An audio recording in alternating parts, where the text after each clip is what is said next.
문학채널 시시콜콜 월요 수업은 매주 월요일 오후 3시부터 성신여대 입구역 1번 출구에 있는 카페 모모 3층 모모 클래식 아트홀에서 매주 월요일날 3시부터 진행합니다. 1교시에는 인문학 강의를 곁들인 내레이션 공부를 하고요. 그 다음에 2교시에는 본격적으로 신앙송 공부를 합니다. 지난주 금요일에는 우리가 관광명소 탐방객 즉석 신앙송대회 15번째 대회인 무주 향격봉 그러니까 덕유산 꼭대기에 올라가서 세계 최초로 1614m 최고 정상에서 신앙송 대회를 했습니다. 전국에서 많은 신앙송가들이 함께 했고요. 그날 아주 날씨도 예상과는 달리 너무도 포근해서 춥다는 느낌을 전혀 느끼지 않고 바람도 없었고 했습니다. 그런데 문제는 뭐냐면 그 덕유산 꼭대기 향격봉에서는 봄날 같은 날씨가 좋은 게 아니라 좀 추워서 상고대도 볼 수 있고 눈꽃 볼 수 있고 그 다음에 서리꽃도 함께 볼 수 있고 그 앞에서 사진도 찍고 하는 게 제멋인데 그런 건 전혀 누릴 수가 없었고 그저 질컥질컥한 눈길을 올라서 또 질컥질컥한 위에 수렁에서 신앙송대회를 했습니다. 그래서 우리가 행사하는 데는 큰 지장은 없었지만 우리 눈을 더 즐겁게 해줘야 되는데 그러지 못해서 좀 안타까웠습니다. 다만 그날 특별히 볼 수 있었던 건 뭐냐면 운해 구름이 산 밑으로 쫙 깔려서 마치 바다처럼 구름이 그 높은 정상이기 때문에 그 밑에 깔려서 구름이 마치 바다인 것처럼 보이는 멋진 풍광을 우리는 실컷 눈이 시리도록 보고 왔습니다. 운해를 볼 수 있는 건 그렇게 쉽지는 않거든요. 근데 그날 저희에게 펼쳐준 대자연의 그 경관에 모두들 감탄을 했습니다. 그러니까 아름답다고는 했지만 역시 향격봉, 무주구천동 향격봉에 올라가서 보고 싶었던 것은 하얀 세상, 온 세상의 하얀 세상을 보고 싶었고 눈꽃을 보고 싶었고 그 다음에 수증기가 나뭇가지 끝에 붙어서 얼어붙은 그런 수증기 고드름 그러니까 상고대를 그 영롱한 그 상고대를 봤어야 되는데 그걸 못 봤고 그 다음에 서리꽃을 못 봤기 때문에 좀 아쉽습니다. 1614m는 어떤 높이냐면 북한산을 2개 이렇게 쌓아 올린 높이 북한산을 갖다가 하나 올리고 또 그 위에가 또 올린 높이입니다. 계룡산의 2배 계룡산이 824m인가 있는데 그 2개를 겹쳐놓은 그런 높이요. 또 대둔산을 2개 이렇게 겹쳐놓은 그런 높이를 우리는 올라갔다 왔습니다. 얼마나 그 신앙송에 미쳤으면 그 사람들이 그 꼭대기에 올라가서 그 무거운 장비를 들고 거기서 행사를 했겠습니까?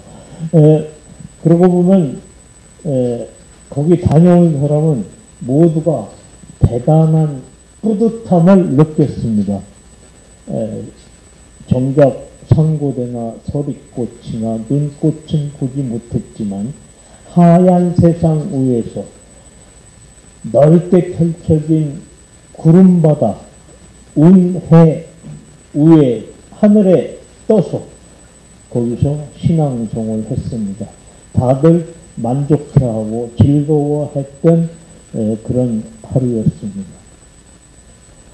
자, 오늘은 네 번째로 이제 우리가 이제 그 내레이션 공부를 하는데, 이 내레이션 공부를 하면서 거듭 느꼈던 것은, 자, 우리가 초등학교 1학년이 아니거든요. 초등학교 1학년 같으면, 글자도 읽을 줄 아네? 남의 써준 거 읽을 줄 아는 것으로 만족하는 그것은 아닙니다. 그 내용을 충분히 파악해서 뭔가 감동적으로 전달할 수가 있어야 되는데, 써준 것도 더듬으면서 주춤주춤 질퍽거리는 그러한 낭송은 듣는 사람으로 하여금 대단히 안타깝게 생각합니다. 그래서 이 내레이션을 제대로 하기 위해서는 우리가 어떤 데 주안점을 둬야 되냐면 연기를 해야 돼요. 목소리 연기. 신앙송이라는 것은 목소리 연기입니다. 글자를 몰라서 못 읽는 게 아니고 읽지만 그것을 외워서 제대로 전달하기 위해서 연기를 펼치는 겁니다. 목소리 연기입니다. 공연에서는 혹간에 공연할 때는 소품을 이용해서 또는 액션과 더불어서 마치 연극을 하듯이 공연도 하긴 합니다. 그러나 우리가 이제 좀 공부하는 것은 목소리 연기입니다. 내레이션도 연기가 필요합니다. 감정이 제대로 들어가야 되고, 고저, 장단, 강약, 완급, 그리고 감정 표현이 고루 섞인 이런 내레이션이야지, 그저 써준 거 급급하게 읽고 있다. 그러면서 나 끝까지 읽었어. 아주 잘했어. 이게 초등학교 1학년 수준이 아니고 유치원생 재롱잔치도 아닙니다. 우리는 프로급 어떤 연기자를 목표로 해서 하는 거기 때문에 신앙송 자체 그것은 연기입니다. 대통령이 국경일날 경축사를 하는 것도 연기입니다.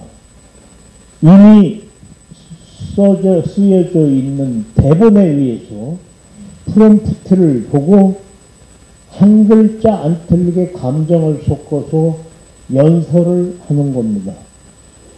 그걸 보고 사람들은 말 참 잘한다. 어쩜 저렇게 또박또박 잘할까. 하지만 실제로는 대본이 있는 걸 가지고 모니터를 보고 그대로 연기하듯이 읽는 것입니다. 어떤 누구도 다 대본이 있어요. 큰 행사에는 시나리오가 있습니다. 그 시나리오대로 토시 하나 안 틀리게 액션과 더불어서 공연에 많은 사람에게 보여주는 게 이것이 그것이 곧 신앙송입니다. 우리가 신앙송을 하겠다는 것은 글자로 된 걸 읽어서 내가 이해하는 게 아니라 내가 연기를 해서 내 목소리를 듣는 사람에게 감정을 그대로 전달하고 그 시의 내용을 정확하게 전달하기 위한 목적이기 때문에 여러분은 목소리가 예쁘다, 얼굴이 예쁘다, 복장이 예쁘다, 이거 다 필요 없어요. 목소리 연기가 최고입니다. 배우가 된 것처럼 그렇게 해주기 바랍니다. 오늘 그 주제는 수렁에 빠진 할아버지라는 방송 꽁트를 하나 만들어 봤습니다. 이 방송 꽁트를 여러분들이 한번 제대로 연기자가 돼서 그 주인공 두 사람이 나와요.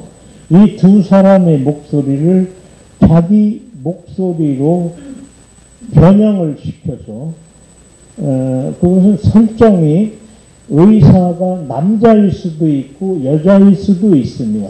또 환자가 의사 앞에 마주 앉은 사람이 여자일 수도 있고 남자일 수도 있습니다. 자기가 설정해서 제대로 한번 낭독, 내레이션을 제대로 해보도록 하겠습니다. 수렁에 빠진 할아버지. 75세의 한 남성이 병원에서 건강검진을 받았습니다. 모든 수치가 건강한 것으로 나오자 의사가 남성에게 물었습니다. 결과가 모두 좋게 나왔는데 선생님의 건강 비결은 무엇인가요? 전 매일 만보를 걷고 막걸리 2잔을 마십니다. 어쩌면 이것이 저희 건강 비결인지 모르겠습니다. 좋아요. 그것은 바로 선생님의 유전자가 좋다는 것을 의미합니다. 선생님이 아버지가 돌아가셨을 당시 선생님은 몇 살이었나요? 네? 제 아버지께서 죽었다고요? 누가 그러던가요? 선생님의 나이가 75인데 아버지께서 생존해 계신다면 아버님 연세는 몇 살이나 되시는지요? 저희 아버지는 올해 97세로 오늘 아침에 저와 만보를 걸으셨고 막걸리 2잔을 마셨습니다. 오, 아주 좋아요. 선생님의 가족은 장수 집안이군요. 그럼 할아버지께서 돌아가셨을 때 그때 선생님은 몇 살이었나요? 아니, 저희 할아버지가 죽었다고요? 왜 그런 말씀을 하시죠? 이 남성의 말에 크게 당황한 의사는 선생님이 75인데 할아버지께서 아직 생존해 계신다는 말씀이신가요? 그렇다면 할아버지 올해 춘추는 어떻게 되시는지요? 저희 할아버지 나이는 올해 118이십니다. 그럼 할아버님도 오늘 아침에 당신과 함께 만보를 걷고 막걸리 2잔을 마셨습니까? 아니요. 할아버지는 오늘 저와 함께 운동할 시간이 없었어요. 할아버님이 왜 당신과 함께 운동할 시간이 없었지요? 왜냐하면 할아버지께서는 오늘 오후에 결혼을 하시거든요. 깜짝 놀란 의사가 말을 더듬으며 다시 물었습니다. 118이신 할아버지께서 오늘 결혼을 하신다고요? 네, 할아버지께서는 더 이상 수렁에서 빠져나올 수가 없었어요. 거의 실신 상태에 빠진 의사가 마지막으로 소리쳤다. 아니, 그건 또 무슨 소린가요?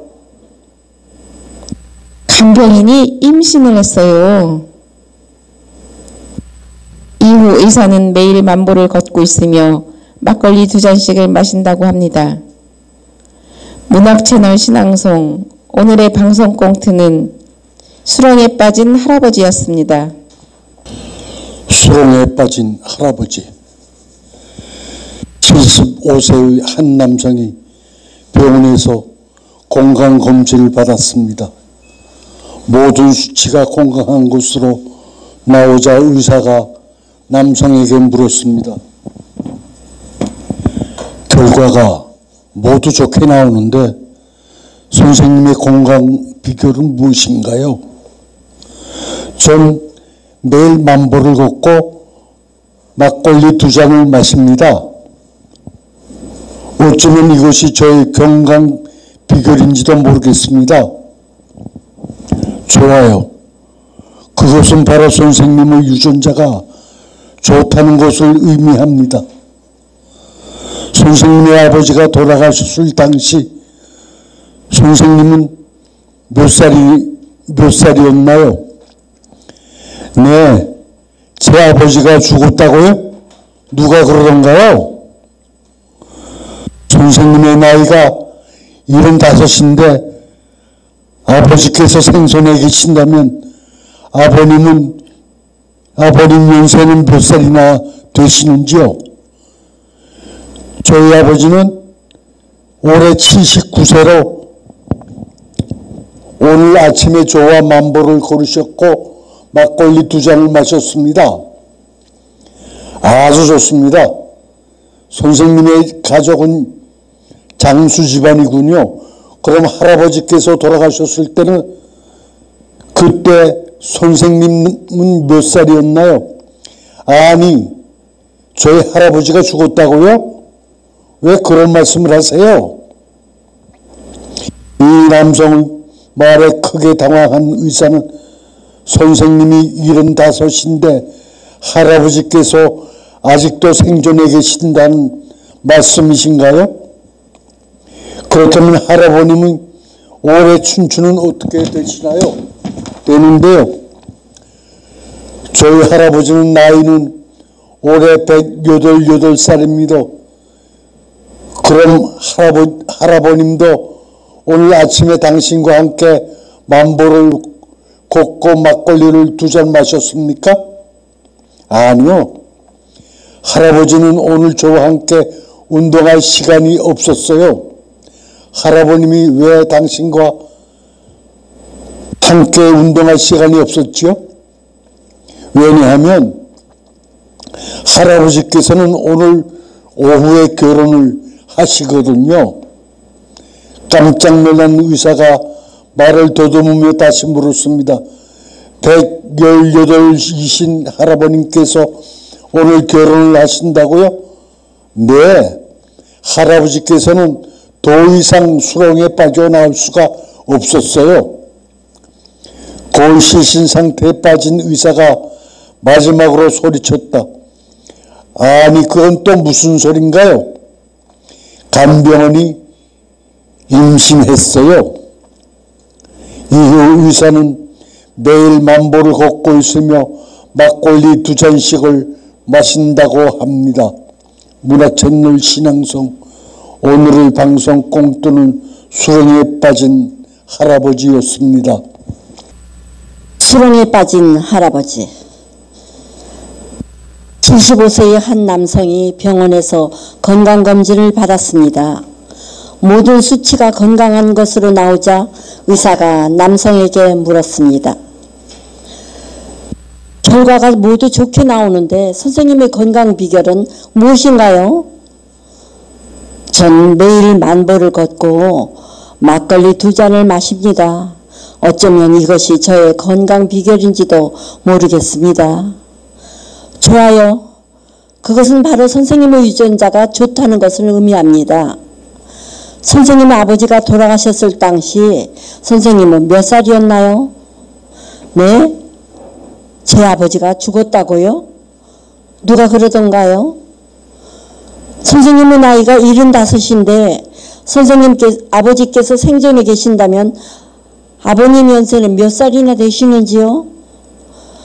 저희 아버지는 올해 97세로 오늘 아침에 저와 만보를 걸으셨고 막걸리 2잔을 마셨습니다. 아주 좋습니다. 선생님의 가족은 장수 집안이군요. 그러면 할아버지께서 돌아가셨을 때 그때 선생님은 몇 살이었나요? 아니, 저희 할아버지가 죽었다고요? 왜 그런 말씀을 하세요? 이 남성의 말에 크게 당황한 의사는 선생님이 75인데 할아버지께서 아직도 생존해 계시다는 말씀이신가요? 그렇다면 할아버님의 올해 춘추는 어떻게 되셨는데요? 저희 할아버지 나이는 올해 108이십니다. 그럼 할아버님도 오늘 아침에 당신과 함께 만보를 걷고 막걸리 2잔을 마셨습니까?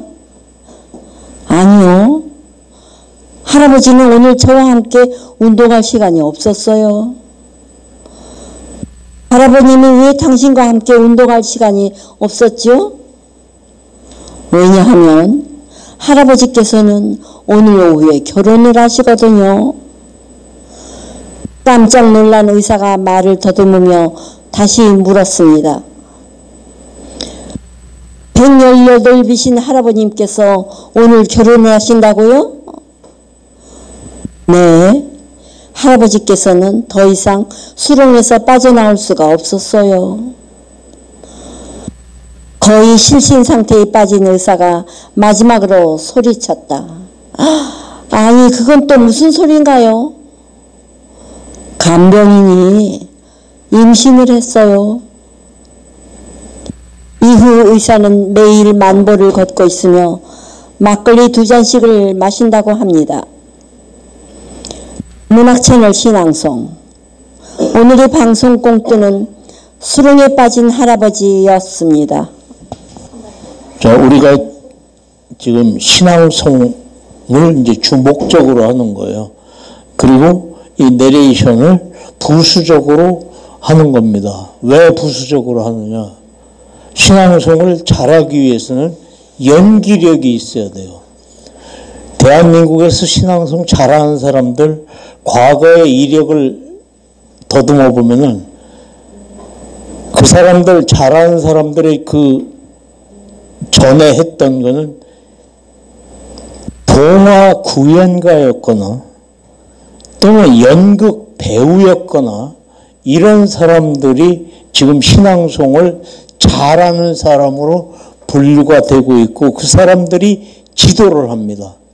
지도를 할 때 감정 표현이나 목소리 연기를 낼 때 연극 배우의 요소를 많이 이렇게 요구를 해요. 그렇게 해서 제대로 된 신앙송을 가르치고 있습니다. 우리가 필요한 덕목 중에 하나는 연기력입니다. 그래서 여러분들이 지금 단순히 그냥 글자 읽는 것이 전부로 이렇게 생각하지 말고 글자는 다 읽을 줄 알잖아요. 초등학교 1학년이면. 그거 겨우 읽었다고 그게 만족이 아니라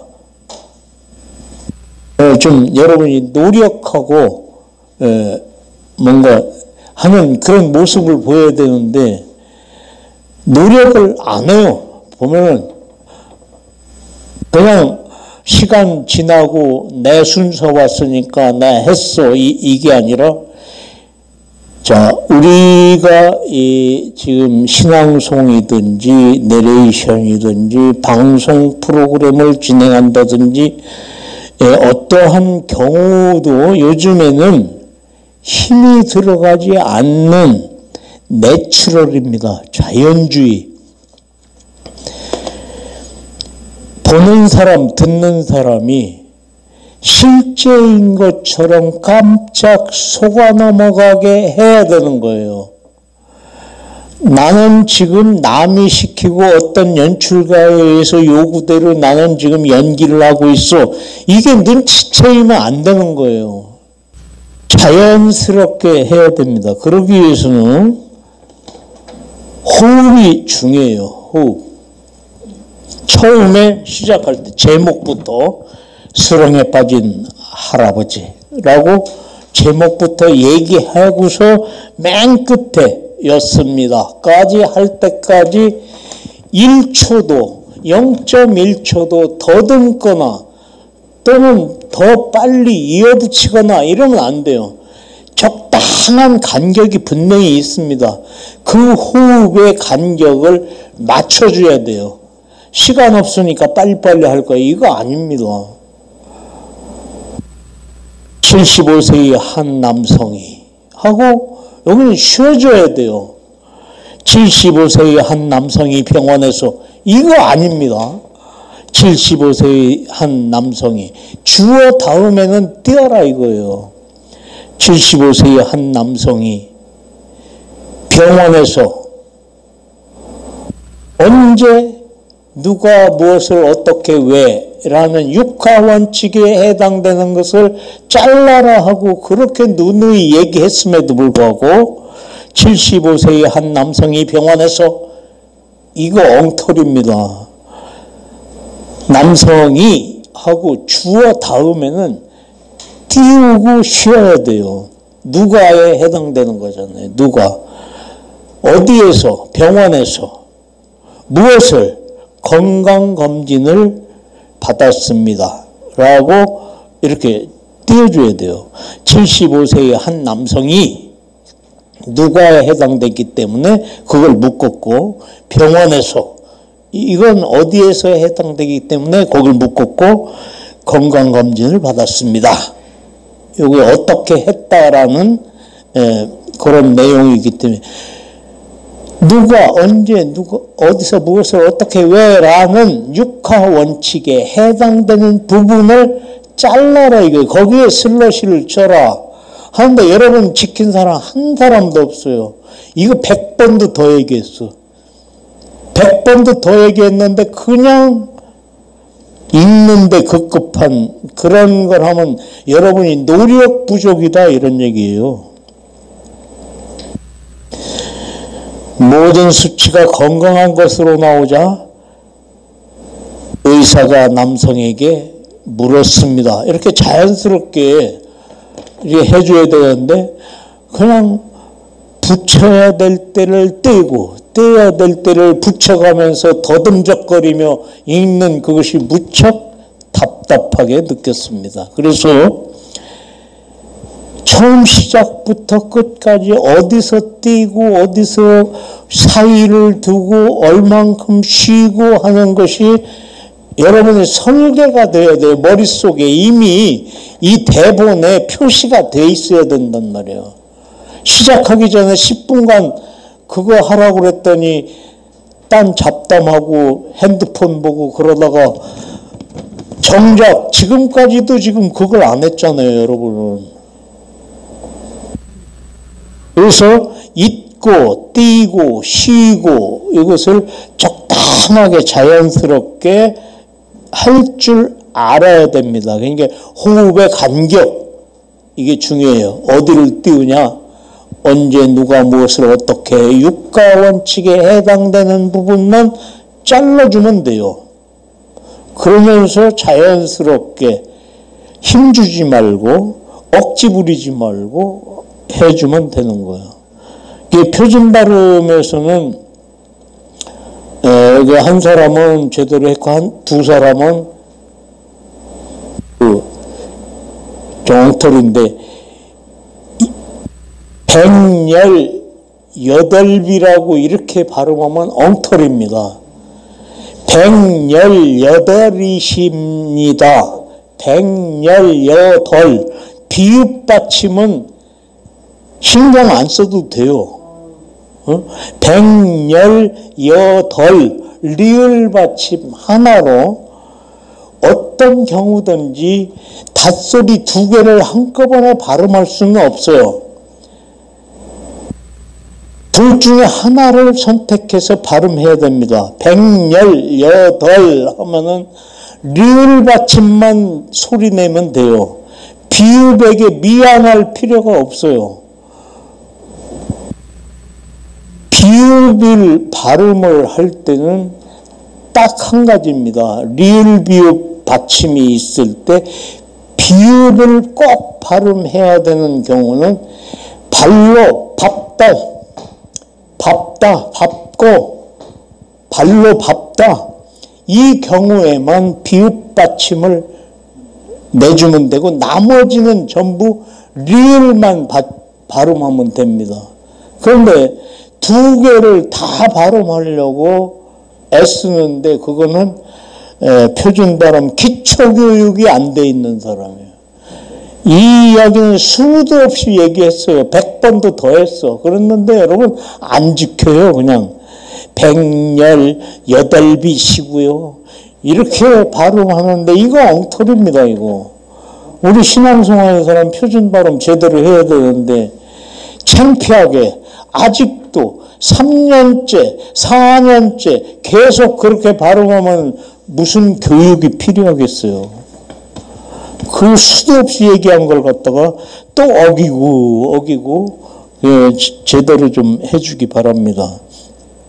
그래서 두 사람의 대화에 있어서 그대로 한 문장처럼 하지 말고 의사가 얘기한 이야기를 그 캐릭터, 목소리 캐릭터가 있어야 돼요. 그냥 목소리만 들어도 저건 의사의 목소리야. 그 다음에 환자의 목소리는 다음에 나와. 그런데 그 간격을 붙여버리면 안 돼요. 한참 띄고 환자가 그 말을 듣고 대답을 한다든지 또 무슨 말을 할 때 시간이 조금 이렇게 끌어줘야 되는데 그대로 이어붙여가지고 하면은 의사가 지금 계속 얘기를 하고 있는 건가 이렇게 착각을 한단 말이죠. 그런 부분에 드라마를 제대로 이제 하기 위해서는 그런 걸 잘 지켜야 되겠습니다. 여기에 좋은 지금 어떤 연기력이 필요한 대본이거든요. 이 대본은 다음 주에도 한 번 더 해보겠습니다. 여러분 집에서 연습을 하세요. 연습. 그래서 내가 의사 목소리처럼 근엄하게, 약간 의사는 권위주의잖아요. 권위주의. 내가 지금 전문가로서 지금 얘기하는 거야 하는 그 어떤 거드름이 약간 있는 목소리여야 돼요. 그리고 환자는 의사 앞에는 어떤 환자고 쫄잖아요.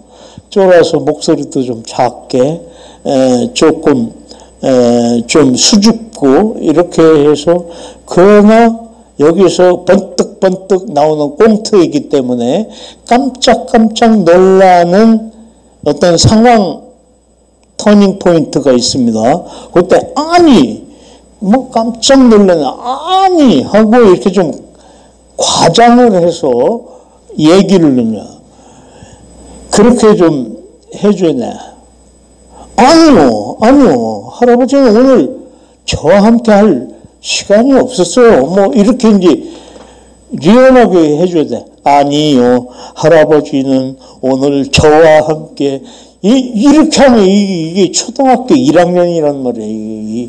그걸 지금 하는 게 아니에요. 초등학교 1학년이 그렇게 하면 아주 잘 읽었어요. 박수하고 이렇게 하겠지만 여기서는 절대로 그거 박수 안 칩니다.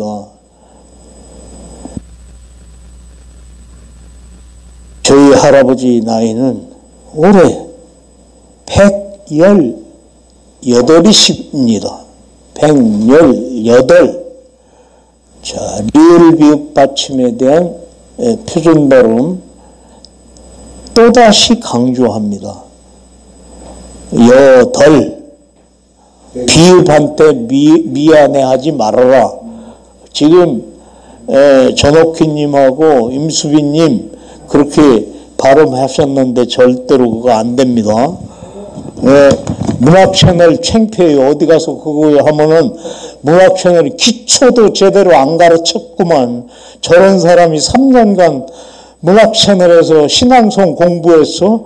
참 누가 가르치나 참 개판이구만. 이렇게 창피 주면 안 된다 이거예요. 여러분의 어깨에 등짝에 문학 채널이라는 그 백넘버가 붙어 있어요. 좀 제대로 그 전체적인 창피 떨지 말고 좀 대표 선수로 제대로 좀 해보세요. 자, 10분간 쉬었다가 신앙송 하겠습니다. 2월 25일 날 하게 되는 그 시를 가지고 낭송하겠습니다.